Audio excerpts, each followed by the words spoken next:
جمعية الدعوة والإرشاد وتوعية الجاليات بمحافظة بدر.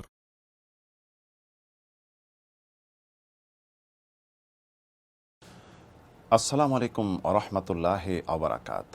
সুপ্রিয় মুসলিম বন্ধুগণ, ছোট্ট একটি দোয়া, যেটা হলো সূরা আল ইমরানের 173 নং আয়াতের অংশবিশেষ, তা হলো হাসবুনাল্লাহু ওয়া নি'মাল ওয়াকিল।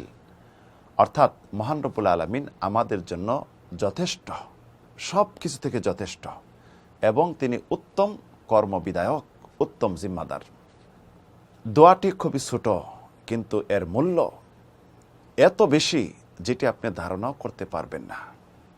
আপনি যদি এমন এক পরিস্থিতি শিকার হন যেখানে পৃথিবীর কোনো সাহায্য সহযোগিতা পাচ্ছেন না, নিরাপত্তার দিক দিয়ে আপনি জিরো, এই ভয়াবহতার সময় একনিষ্ঠভাবে মহান রব্বুল আলামিনের উপর ভরসা করে, অন্তরে তার ভয় নিয়ে যদি আপনি মহান রব্বুল আলামিনের যে একটি নাম রয়েছে আস-সামাদ, তিনি অমুখাপেক্ষী, আমরাই তার নিকট মুখাপেক্ষী, এটি মনে করে এই দোয়াটি পড়েন, তাহলে দেখবেন সব বিপদ থেকে আপনি মুক্ত হয়ে আপনি নিরাপত্তা পেয়ে যাবেন।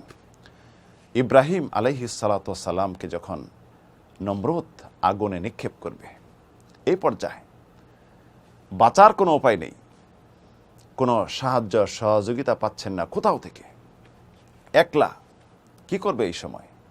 তখন তিনি এই দোয়াটি পড়েছিলেন, হাসবুনাল্লাহু ওয়া নি'মাল ওয়াকিল। এর প্রতিদানে মহান রব্বুল আলামিন কি দিয়েছিলেন?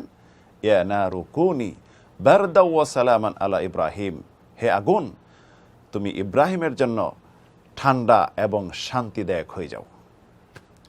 বিশ্বনবী সাল্লাল্লাহু আলাইহি সাল্লাম উহুদের যুদ্ধে এমন এক পর্যায়ে পড়েছিলেন, 70 জন সাহাবী শাহাদাত বরণ করলেন।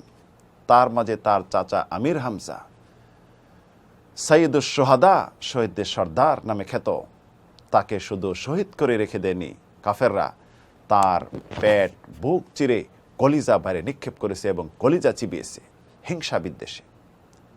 বিশ্বনবী সাল্লাল্লাহু আলাইহি সাল্লাম উহুদের এক গর্তে পড়ে গেলেন, তার দাঁত মোবারক শহীদ হলো এবং মাথায় আঘাতপ্রাপ্ত হলেন, চেহারায় রক্ত, এই সময় রক্ত মুছতেছেন।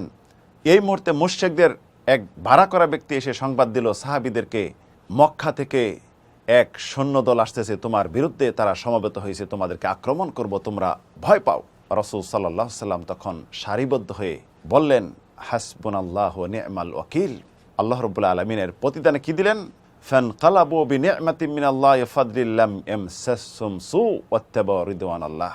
তারা নিরাপদে এবং সম্পদ সহ প্রত্যাবর্তন করলো আল্লাহ রাব্বুল আলামিনের সন্তুষ্টির দিকে, তাদের কোনো অমঙ্গল স্পর্শ করতে পারল না, যেটি আল্লাহ রাব্বুল আলামিন সূরা আল ইমরানের 173-74 নম্বর আয়াতে যেটা উল্লেখ করেছেন। তাই প্রিয় বন্ধুগণ, যখনই কোনো বিপদে পড়ে যাবেন, কোনো সাহায্য সহযোগিতা পাচ্ছেন না, তখন মনে করবেন মহান স্রষ্টার সাহায্য সবসময় আমাদের জন্য রয়েছে। এই দোয়াটি যদি আপনি পড়েন, তাহলে এটাই হবে আপনার জন্য যথেষ্ট। আসুন দোয়াটি আমরা শিখে নেই। হাসবুনাল্লাহু ওয়া নি'মাল ওয়াকিল।